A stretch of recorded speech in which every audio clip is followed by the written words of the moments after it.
So Rohit is a co-author. So I think we really want to hear another type of, you know, we've been to so many sales seminar, right? It's all the go, go, go, you can do it, you know. So I thought that his approach would be a little bit different. Um, so looking forward to have refreshing take on it. But Roy is actually born in England. Yes. You reside in Dubai 5 years, is it? 12 years now. 12 years, sorry, yeah. So maybe more about his history later. Yep. And yeah, yesterday I had a very good chat with him, so he knows a little bit, quite a lot about product and all that. So hopefully he can put it even better into context. So yeah, enjoy, and maybe we can give him a. Thank you very much. I was asked to do 2 talks. Okay, so this is the first time we've been asked to do talk one after the other. The first is about celebrate your failures. The second one, once I have a 10 minutes breathing space and you can go to freshen yourself up, then we'll do the one on sales.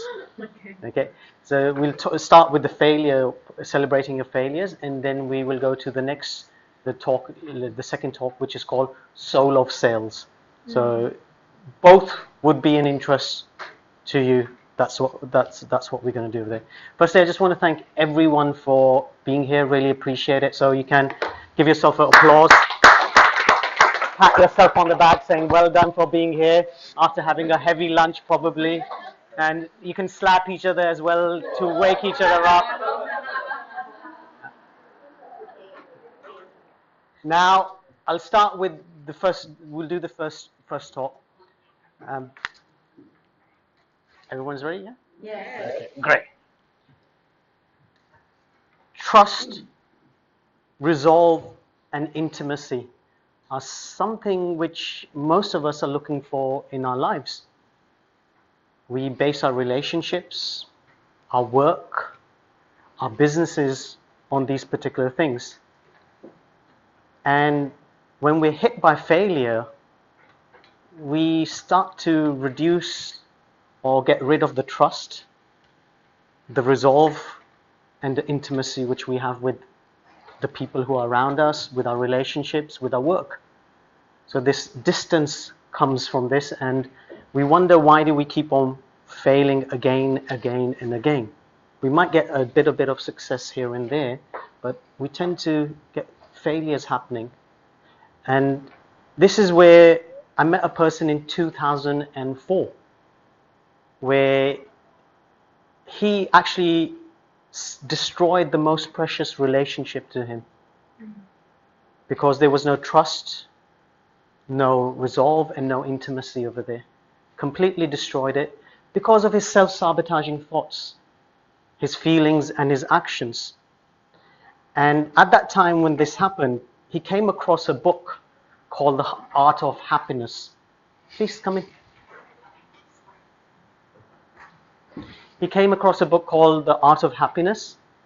And when you open that book, the first thing it talks about is everyone seeks that one ultimate thing is happiness. That ultimate thing, be it in the business place, be it at work, relationship, they want happiness. When you continue reading the book, it talks about the sweetest emotion that anyone can have for themselves or they can give to anyone else is love. Now, yes, there's happiness, and there's love. And then it gets into the core message, which literally talks about something known as compassion. Without compassion, that sweetest emotion of love is very difficult to come out, and thus happiness is very difficult to come out. And as humans, we tend to put compassion on the side, strangely enough, when it's in our nature to be compassionate. And through the years as we're growing up, we've told it's a very soft thing, it doesn't make any sense, keep it to a side. Yet when we are looking around the world, things around us, compassion is seen across numerous things. Now, one of the places which we tend to see compassion is in the animal kingdom. And when you look at the animal kingdom, the mighty elephant is an extremely good example of this. Why? Because when an elephant dies, the other elephants gather to mourn over the death of the elephant. That's something which we tend to see in humans. In fact, what's also been discovered is the elephants also visit the bones of that departed elephant as well later on. We do that as humans as well with the ones that we love who have passed away. Now, that's just elephants. Anyone ever had a dog? And what feeling do you get when you have a dog? What? Undivided love. Anything else? Joy. So, what was it? Faithful. So there's a lot of that having that faithful over there, that joy, that happiness feeling. I heard one particular speaker say, if you want to be loved all the time, get a dog. It doesn't matter what mood you're in, it'll just come and jump on you. Even if you're wearing the finest clothes and you're saying stay away, it'll still jump on you and ruin your clothes. They just show a lot of affection. I used to have a dog back in the UK. His name was Dodgy. That's a very dodgy name, but he was not dodgy whatsoever. I still recall there were times when I used to feel low in energy, unhappy with things happening around me. And he'd come up to me and start playing with me and cuddling me and everything. He's like, get up, I'm here, play with me. So he used to sense your energy. And my family and I used to always say, I wish he could talk. I wish he would call. He was so loving, had so much compassion towards you. So you've got the elephant, you've got the dog as well. And strangely enough, the rats also show a lot of compassion. Through the years, many experiments have been done on rats where they want them to actually fight with each other or cause some kind of dismay, destruction. But what they discover is the rats don't want to do that. They show compassion towards each other. So some people dub these experiments which have been done on rats, as the compassionate rodents. Although, when we think of rats, what do we think of rats as? Dirty, vermin, pests. And they show compassion as well. And when we look at humans, why isn't the compassion there? There's depends what kind of human you're talking about. So we see the animal kingdom, so much compassion, yet with humans, it seems to be misplaced somewhere. Now, if we go across the globe, if you look at Dr. Martin Luther King, if you look at Nelson Mandela, or even Dalai Lama, if you look at all of them, their work was or is based on compassion. Now, these are leaders in their own rights, and they've gone through some adversities, seriously dangerous adversities in their lives, and still they come out shining, and they only talk about doing things through compassion. And when we look at our businesses, our relationships, our work, this element seems to be missing. There's this apathy, this distance between compassion and ourselves. And there's a reason behind that. And the simple reason is because in our lives, many of us go through many failures, challenges, as some people try to call them, issues, problems. You can label it whatever you want, but we mask them. But when we unmask these issues, these problems, we start really getting to know ourselves better. And most of us are scared to unmask ourselves. This is not philosophical mumbo jumbo. Everyone very likely in this room has gone through some kind of adversity in their lives, or might be going at this time through adversity, and you might not know your colleague might be going through that adversity. We are very good at masking ourselves. And the reason why this happens is, why we mask ourselves, is because the lovely brain and the heart is not integrated. The brain is an extremely, extremely useful instrument to us. So who knows anything about the brain over here? Anything about the brain? So complex. It's over here, yes. Anything else? The left and the right brain. You have the left and the right brain. Anything else? Yeah, so there's quite a lot, okay? What do you know about the heart? Okay, so heart equals pain. Okay, interesting. Anything else? Love. Anything else? 4 rooms. Okay, that's a nice way to look at it. 4 rooms.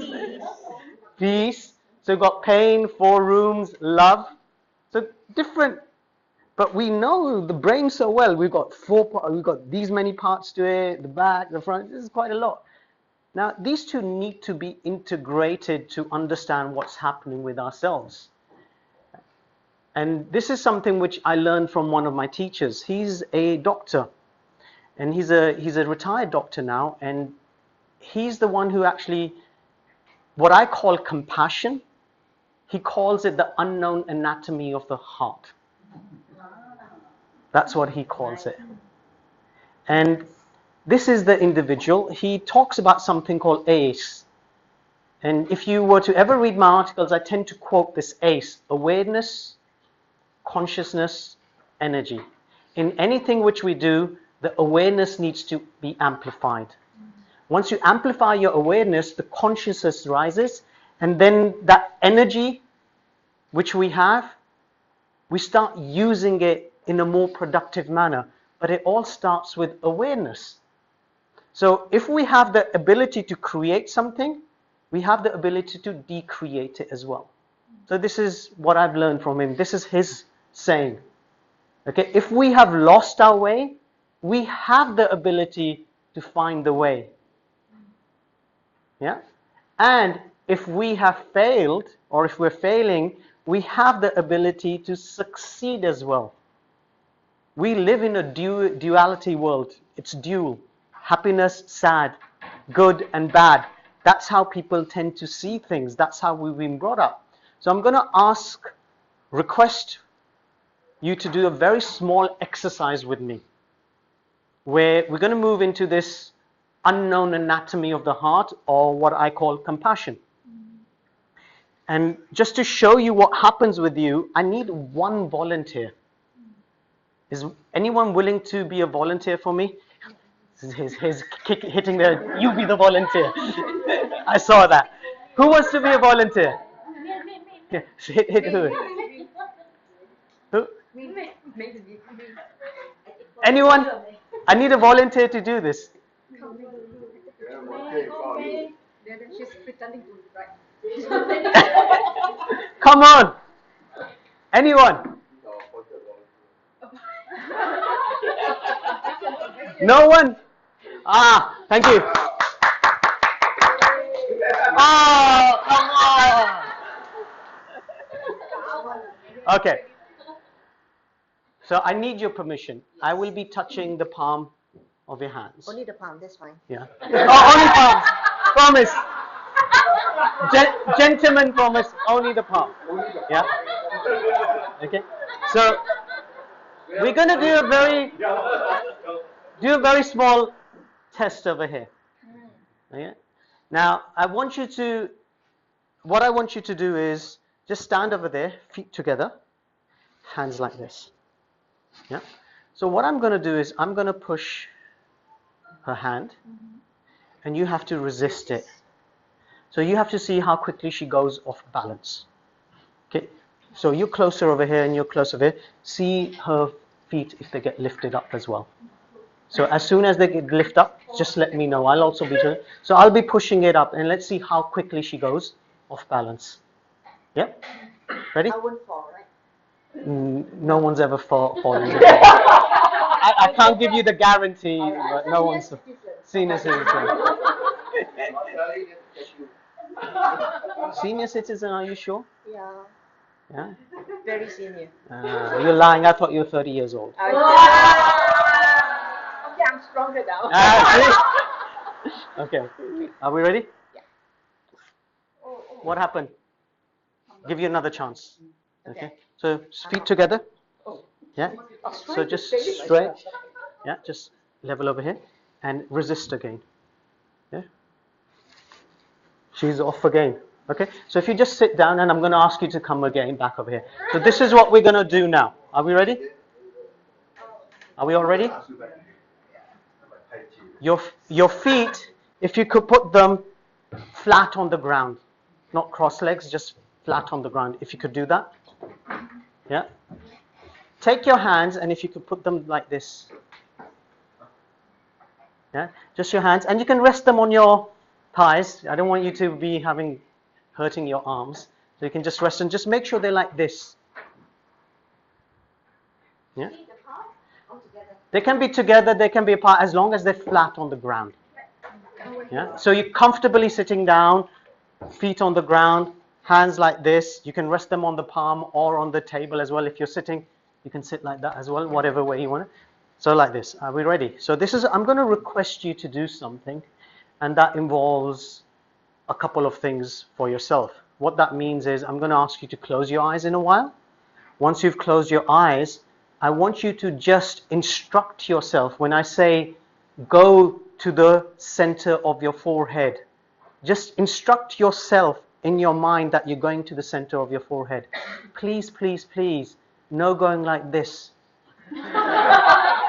And when I say go to the nose, no going like this or going like this. Just keep your hands over there. In your mind, just instruct yourself. That's all you need to do. Are we ready? Yeah. Okay, like this. Could you close your eyes, please, now? And just breathe like you usually do. Ideally from your nose would be the best thing. Okay, great.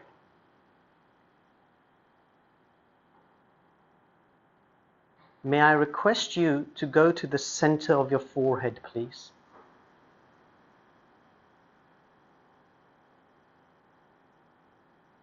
May I request you to go to the tip of your nose, please?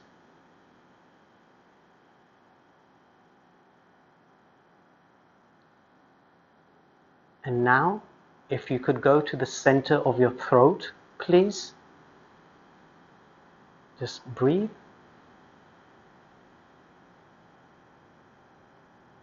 Now, go to your heart and just breathe. Stay there in your heart and just breathe.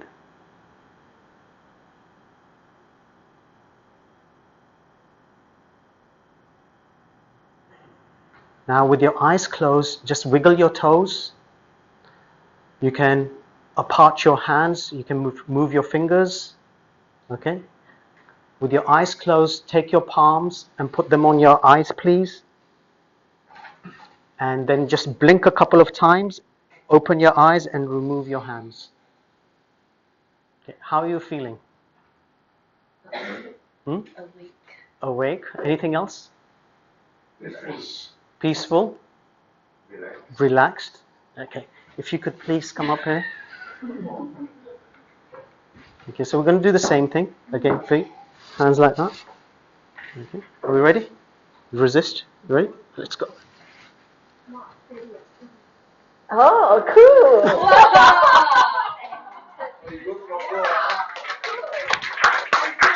Okay, so what do you think happened? Centered. You got centered. You had focus. So what you've literally done in a matter of literally 90 seconds, it's only 90 seconds it's taken. You've managed to get physically, mentally, spiritually, and get aligned, centered, grounded. So some people call this a meditation. Some people call it an exercise. You can call it apple, oranges. You can label it whatever you want to call it. It's entirely up to you. It's purely for you to get centered and focused. And one of the reasons why we tend to get into this loop of failure again and again is because we lose focus. Simple fact is, focus is extremely important. And this is one of the easiest way to do it. Now, in your workplace, if tomorrow you decide to do a business or even with your relationships, this is one of the easiest way to ground yourself. Who goes to the gym over here? Who lifts weights? Anyone lifts weights? Okay, so before you do your exercise, just do this 90 seconds and you see as your performance improves significantly. Who's married over here? Okay. Now, ever get into a situation where you go home and you're late and you know it's going to happen? Yeah? So before you go in there, just do this. I'm not going to say the bam bam is not going to happen, but you'll be centered and you'll be able to take it peacefully. And peace is a very strong foundation which we need in order to be successful in anything which we do. Yeah. So this goes for men and women. This is one of the easiest things you can do. So this is what I tend to do is when I go to meetings, I'm waiting, I'm sitting over there, eyes closed. Some people think I'm sleeping. I'm not sleeping, I'm just on focus. Later on, when you feel more comfortable, you can do with your eyes open as well. First, it's just getting into the routine of doing it. Now, this has literally what is allowed you to connect your brain and your heart, integrate it. So this is what's happening. Could you do that again, please, for me?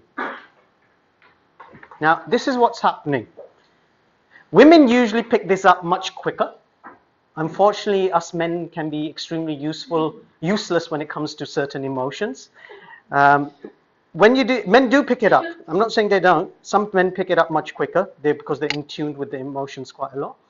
When you do this, after a while, what happens is you start feeling the pulse of your heartbeat at every single fingertip. Some of you might be able to feel it now.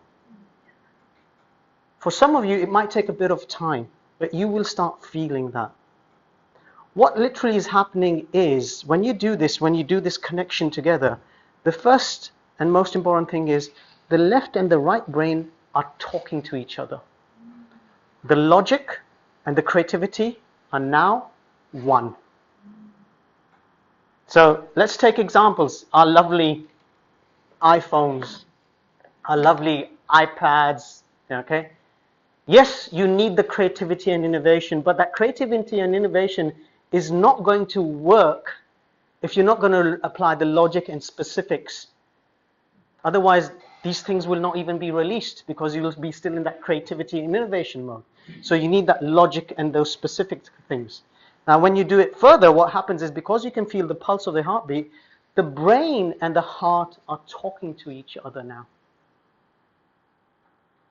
So this is literally what's happening is you're saying, let's work together rather than against each other. And in order to be on a path of success, this is extremely important. Failure is important because it teaches us how success feels like. In order to stay on success, we need to have focus. And as my teacher says, it's going into unknown anatomy of the heart. I just define it as having compassion for yourself and the people around you as well. That's how I look at it. Now, clarity needs to be given on what compassion truly is. Now, people confuse compassion quite significantly. What happens is, if we look at this, compassion goes beyond sympathy. So what's sympathy? What is sympathy? Put yourself into the other Yeah, so it's pity, you dwell in your sorrows or dwell into other people's sorrow. There's a time and place for sympathy. But what happens if we're there too long? You start getting depressed, you start going to this downwards spiral. So compassion goes beyond sympathy. The other thing is empathy. What is empathy? Putting yourself into their shoes. Yep. So when you're in a state of empathy, you tend to go into this mode of called solace. I understand what's going on. I see what you're feeling. I know what you're feeling. So you're putting yourself into the other person's shoes. Compassion, on the other hand, takes you towards the solution. I understand what's going on. I feel what's happening. Now, let's see what the possible solution is for you in this situation. It's the warmth and kindness. So it takes you that one step ahead. So solace is great, that's required. Sympathy for a certain time is necessary. In order to find a solution, that compassion element is extremely crucial. And I'm talking about not just compassion for someone else, compassion for yourself. We easily show compassion to other people, but what about compassion for ourselves? We have this great habit for beating ourselves when we make a mistake or do errors. But if our family member or a close friend or a loved one does it, we console them. Yet we can't do it for ourselves. So we have to start the self-compassion. That's one of the things which we need to do. Now, a lot of people say to me, hey Rohit, this compassion is a bit of softy, touchy, gooey thing. What's the evidence behind it? My answer is, I require no evidence because it's nature. Yet you need nurture to grow it. It's naturally in us. There is scientific evidence which says compassion is extremely powerful. I'm going to go back to one particular individual, Charles Darwin. Charles Darwin is very much known for survival of the fittest. Yes? Evolution. He's the father of evolution. Yet, this particular individual, Dr. Keltner, when he was doing a research for his own book, he discovered Charles Darwin was not about the survival of the fittest. Through his life, he had certain incidences which made him move towards it was all about warmth, kindness, and compassion. And his later work is based on that. Yet in schools, no one teaches us that. This material is, you have to research for it. But this particular individual, if you buy this book of his by Dr. Keltner, you will see he talks about this, that you don't have to be cutthroat and ruthless to succeed in life. And succeeding in life, that does not mean in terms of just wealth or money. It means in your relationships, in your health, in the things which you love doing. So usually nowadays we see this success with how much does he earn or how much does she earn. But it goes beyond that. Now, this is just Charles Darwin. So if we put him to the side, here's another institute, Stanford Medicine, a medical institute. It's humongous. It spends a lot of time, effort, and energy on compassion. They have their own department which does this research. And again, they discover compassion plays a massive part in people's progression. Being it in leadership, being it in your relationship, being it in the success of your career.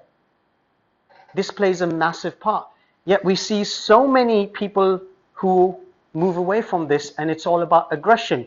And when we come to the sales talk, we'll talk about aggression a little bit. Now, let's forget about this particular institute. These two individuals, Andrew B. Newberg and Mark Robert Waldman. Andrew B. Newberg, he is a MD, medical doctor. The other individual does a lot of work on self-help for people. They actually go and do workshops for the big companies, the Fortune 500s. And they do workshops on something called compassionate communication. They're doing this in the business world, and it's not called relationship communication.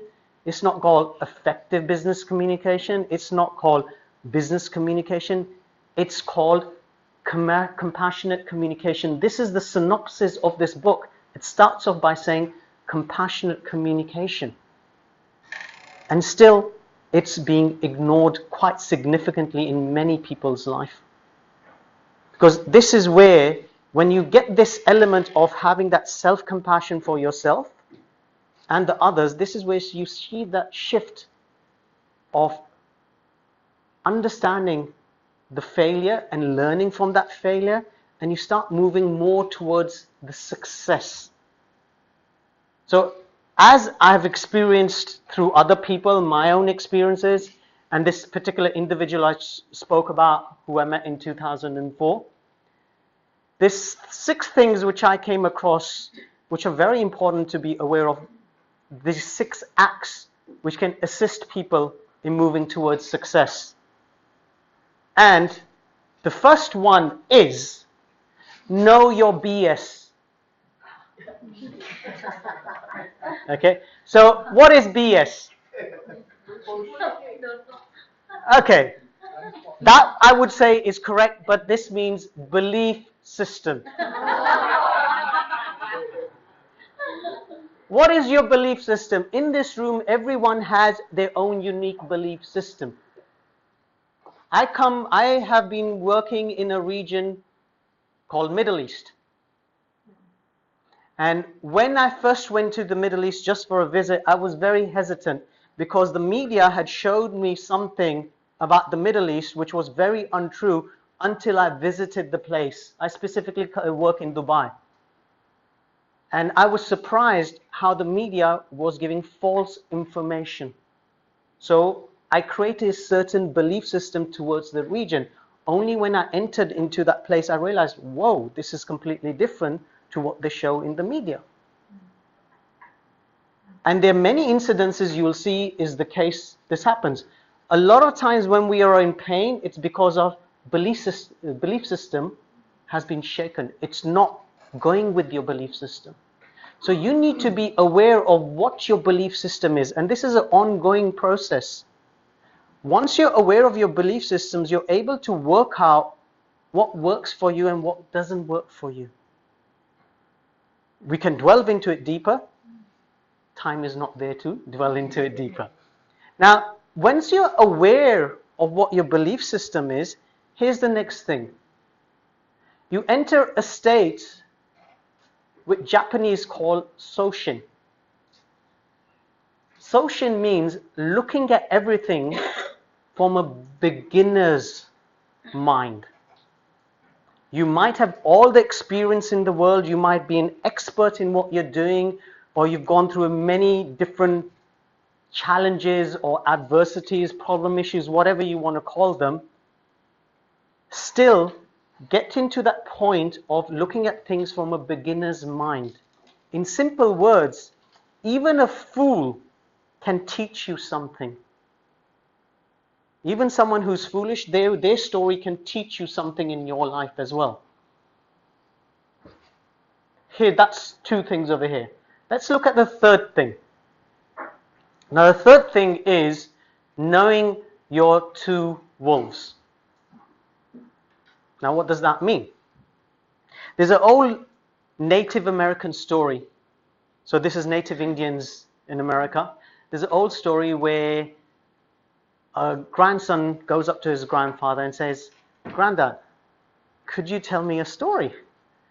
And he says, "Yes, son, I can do that." He said, "Tell me an exciting story." He said, "Okay." He looks at his grandson and says, "There were 2 wolves. One was all about love, joy, and compassion. The other one was about greed, anger, corruption, aggression.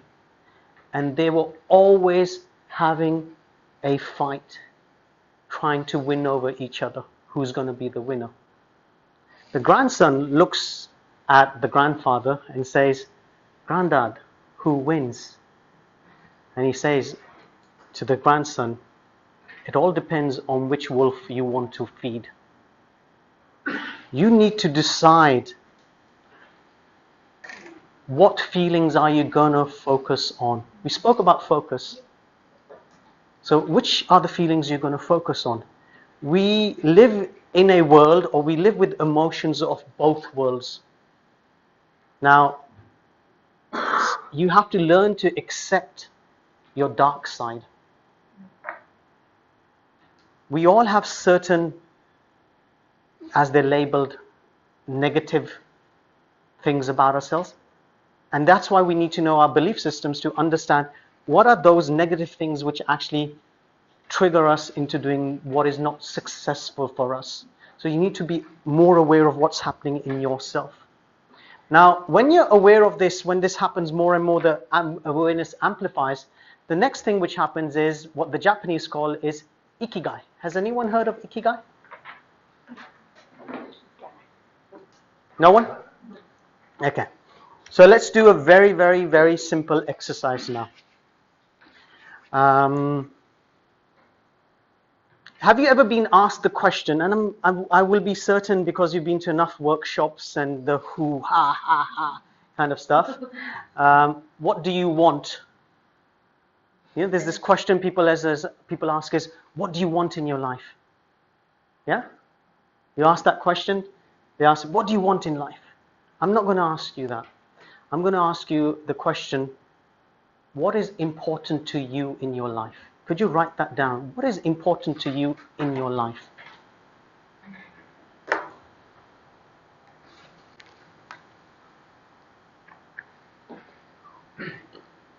It can be more than one thing. It doesn't have to be just one thing. It could be many things which are important to you.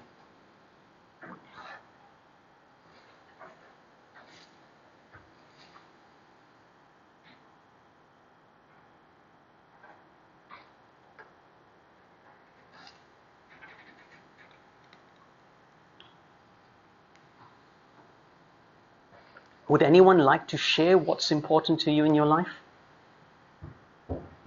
Please. Health. Health. Awesome. Anyone else? Anything else? Happiness. Peace. Family. One more. Love. I want this side. This side's very quiet. Anyone on this side? Anyone? Career. Okay, so there's quite a lot of things. And would you say they fit somewhere in this grid?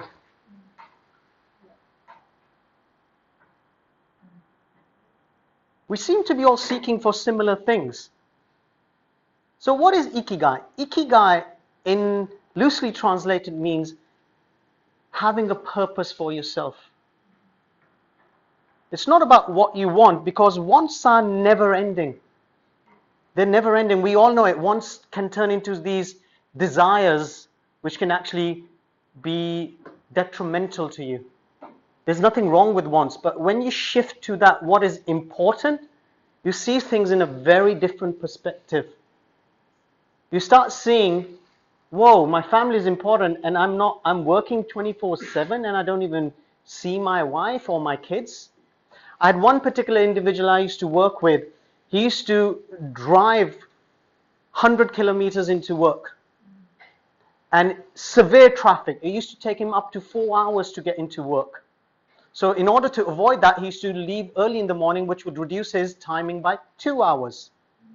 Years went on, and he ended up severely affecting his health.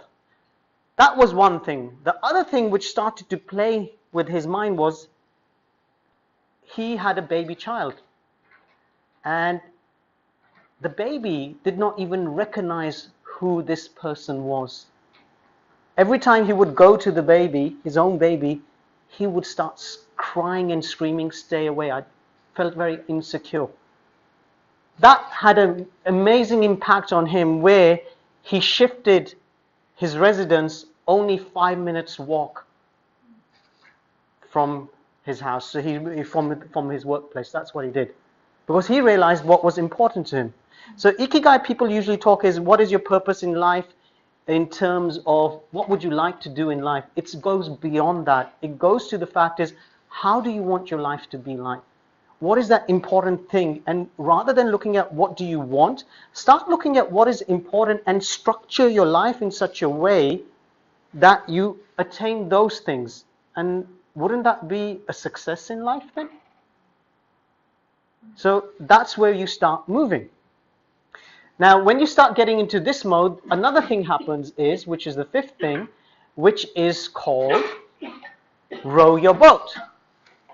Anyone heard of the nursery rhyme, row your boat? So could we all sing it? Row, row, row your boat gently down the stream. Merrily, merrily, merrily, life is just a dream.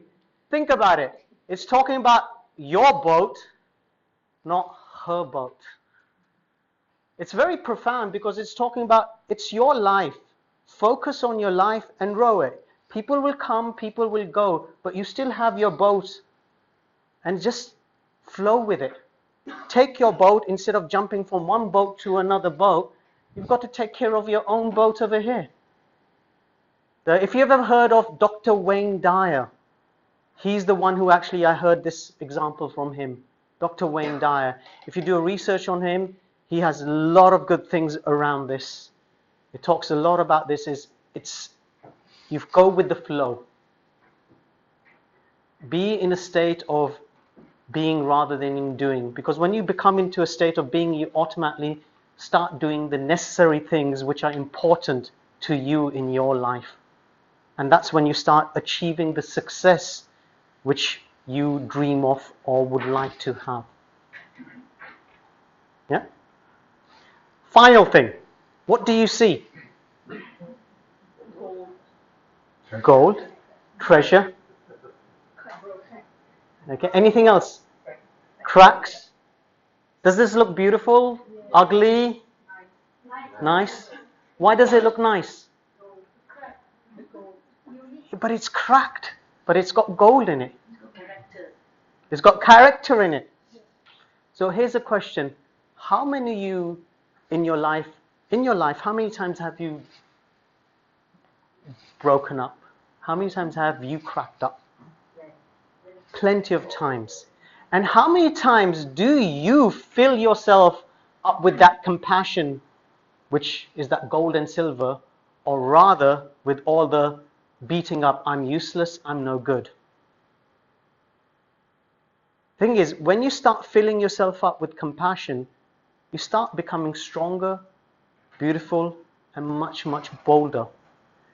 This art, what you see over here, in Japan, it's called kitsugi. It's very easy to throw things away, but to fix them is a different ball game. So you have to decide for yourself, are you going to just throw yourself away in the crowd, or are you going to actually fill in those cracks with that compassion? Because when you have that compassion, you start celebrating those failures, which leads you to greater success. And remember when I spoke about trust, resolve, and intimacy, they automatically start showering into your life. Thank you very much for your time. Thank you. Any questions? Anything? These are my contact details in case you need them. Or not these ones. I'll give them later. Sorry, I got the wrong slide. Okay, any questions from anyone? Any questions from anyone?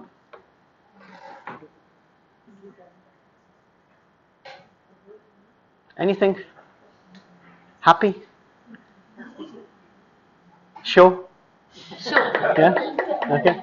So, give yourself a clap for listening to me. Okay. Let's have a 10 minutes pause and then we go into sales.